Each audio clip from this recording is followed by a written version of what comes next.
Good morning all of you. तो आज हमारा जो टॉपिक है वो है कॉम्प्लेक्स नंबर। ठीक है, तो हमने अभी तक जो स्टडी करी थी वो नेचुरल नंबर स्टडी करी है, integers, rational number, irrational number और रियल नंबर, है ना। पर यहाँ पर हम बात करते हैं कॉम्प्लेक्स नंबर की। अब एक सिंपल सी बात है कि अगर मान लीजिए कोई चीज़ आप स्टडी कर रहे हो, इसका मतलब उसकी ज़रूरत पड़ी है ना। अब इसकी ज़रूरत क्यों पड़ी है वो हम समझेंगे कि इसकी नीड क्यों है कॉम्प्लेक्स नंबर को स्टडी करने की। तो इसके लिए हम क्या करते हैं, सबसे पहले एक इक्वेशन लेते हैं, X square minus 1 is equal to 0। ये क्वाड्रेटिक इक्वेशन है। अगर मैं आपको कहूंगा कि इसमें x की वैल्यू निकालिए तो आप क्या दोगे, सर x की वैल्यू यहाँ पर क्या होगी, X square is equal to 1, x is equal to plus minus 1।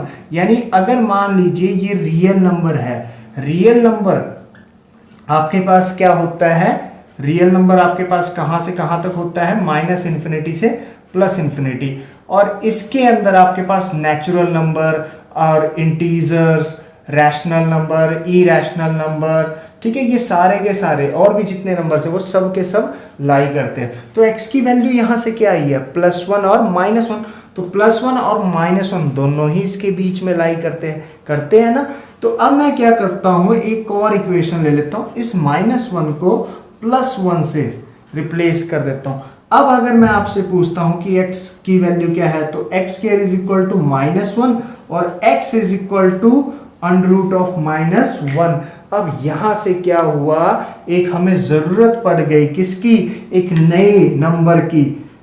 ये देखिए x की वैल्यू है अंडर ऑफ -1, जबकि आपके पास जो नंबर लाइन है ना, उस नंबर लाइन में कहीं पर भी स्क्वायर रूट में नेगेटिव वैल्यू नहीं होती है। आपके पास हमेशा आपने स्टडी किया होगा √3, √4, कभी भी स्क्वायर रूट के अंदर नेगेटिव वैल्यू नहीं लाई करेगी। पर यहां पर आपने देखा x की जो वैल्यू आई है वो क्या आई है, स्क्वायर रूट के अंदर नेगेटिव आई है। तो इसका मतलब ये हो गया कि ये जो नंबर है ये रियल नंबर में लाई नहीं कर रहा है। इसका मतलब ये हो गया कि इस रियल नंबर से भी बड़ा एक नंबर है और वो क्या है आपके पास, कॉम्प्लेक्स नंबर। वो क्या है आपके पास, कॉम्प्लेक्स नंबर। अब उसके बाद क्या हुआ, देखो हमें पता लग गया कि रियल नंबर से भी बड़ा एक नंबर है, वो है कॉम्प्लेक्स नंबर। अब इसे क्या करें, अंडर ऑफ -1 यानी स्क्वायर रूट ऑफ -1, इसका अब आगे क्या होगा। तो इसे किसने सॉल्व करा, एक मैथमेटिशियन थे आइलर। ठीक है, जो आइलर थे उन्होंने क्या कहा कि ये जो भी वैल्यू है अंडर ऑफ -1, आप इसे क्या कीजिए, एक सिंबल से डिनोट कर दीजिए आई, और इस आई को उसने क्या कहा, आयोटा। ठीक है, आयोटा भी कहते हैं इसे, और इमेजिनरी यूनिट भी कहते हैं। यानी आपने क्या करना है, ये चीज ध्यान में रखनी है कि अंडर ऑफ -1 यानी square root of -1 is equal to iota. Iota is an symbol. ठीक है, ये सिर्फ सिंबल को रिप्रेजेंट कर रहा है। यानी अगर कहीं पर आई है तो आई का मतलब क्या हो गया, अंडर ऑफ -1। क्लियर हो गया। अब उसके बाद क्या करा, जो आइलर थे उन्होंने क्या करा, जैसे ही उन्हें पता लगा iota means square root of -1, तो उन्होंने क्या करा, आयोटा की पावर्स को स्टडी करा। अब कैसे स्टडी करा वो हम देखते हैं। जैसे हमें यहां पता लग गया कि iota is equal to under of -1। अगर आप बोथ साइड स्क्वेयरिंग करते हो, देखो बोथ साइड अगर आप स्क्वेयरिंग करते हो तो आप मुझे बताइए कि आयोटा की वैल्यू कितनी आएगी। आयोटा स्क्वायर की वैल्यू -1, यहां आयोटा स्क्वायर और यहां पर स्क्वायर से अंडर कैंसिल आउट हो गया तो -1 आ गया। अब अगर मुझे आयोटा क्यूब लिखना है, यानी आयोटा क्यूब यानी आयोटा की जो पावर है वो क्यूब है, तब क्या होगा, तो यहां पर आपके पास आयोटा क्यूब को ऐसे लिख सकता हूं, आयोटा स्क्वायर इनटू आयोटा। देखो बेस सेम पावर ऐड, तो आयोटा स्क्वायर की वैल्यू आपने अभी निकाली है -1, ये रहा, मल्टीप्लाई आयोटा, तो आयोटा क्यूब की वैल्यू कितनी आ गई, -k आयोटा। क्लियर है।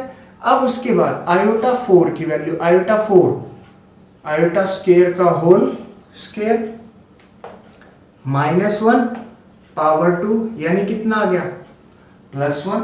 आयोटा 5, आयोटा 5 को कैसे लिख सकते हैं, आयोटा 4 इंटू आयोटा वही सेम स्प्लिट कर दिया, आयोटा की पावर 4 आयोटा की power 1, base same power add करोगे आयोटा की पावर 5 ही आएगा।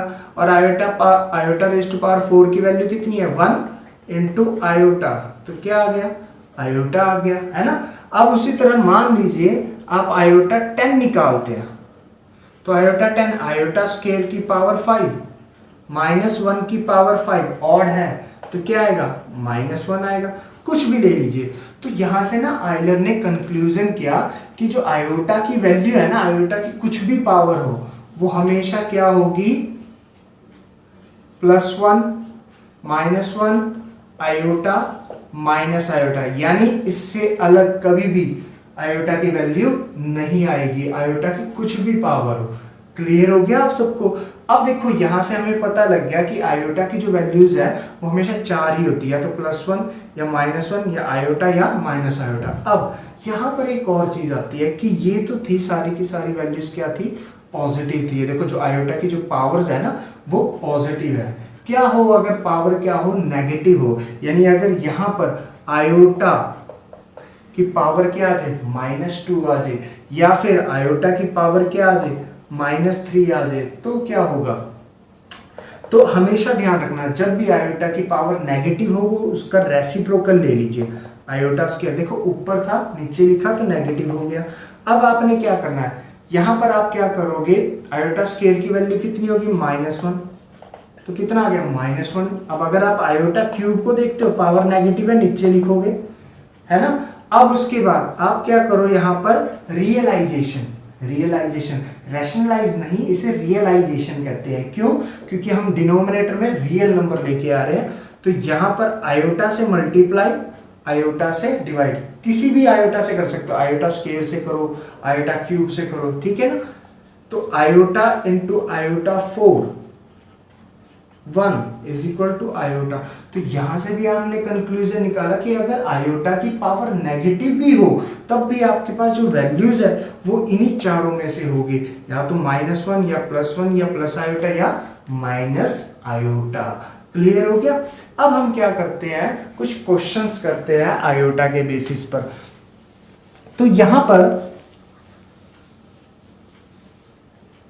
सपोज कीजिए मुझे दे रखा है आयोटा पावर 16 प्लस आयोटा की power 100 plus iota raise to power 101।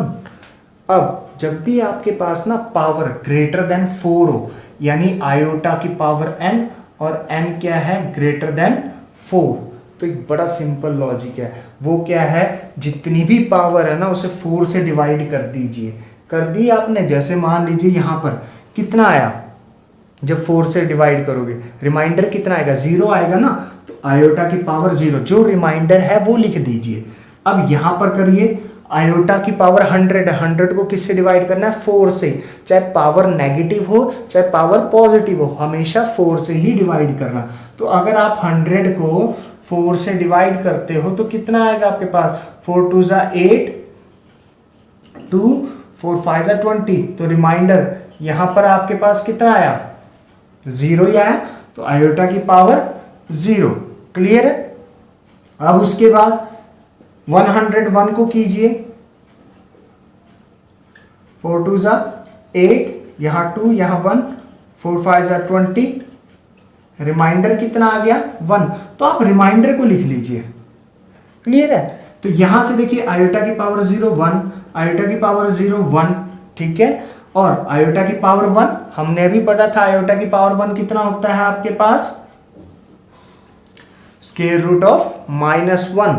तो आपने स्क्वायर रूट ऑफ -1 नहीं लिखना, उसे आयोटा में ही रहने देना है। तो यहां पर क्या आएगा आपके पास iota, which means 2 plus iota. Clear हो गया।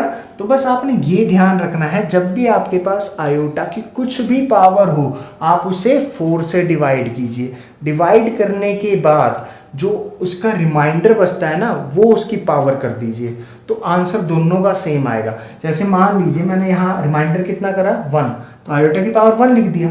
अगर आप आयोटा की पावर 101 को भी अपनी मर्जी से सॉल्व करते हो ना तब भी उतना ही आएगा। देखो आयोटा की पावर 101 है तो इसे लिख सकता हूँ आयोटा की पावर 4 इंटू में 25। तो देखो 4 × 25 कितना हो गया 100, इंटू में आयोटा हो गया 101, आयोटा की पावर 4 कितना हो गया 125 इंटू में आयोटा, तो 1 की पावर 25, 1 इंटू में iota is equal to iota.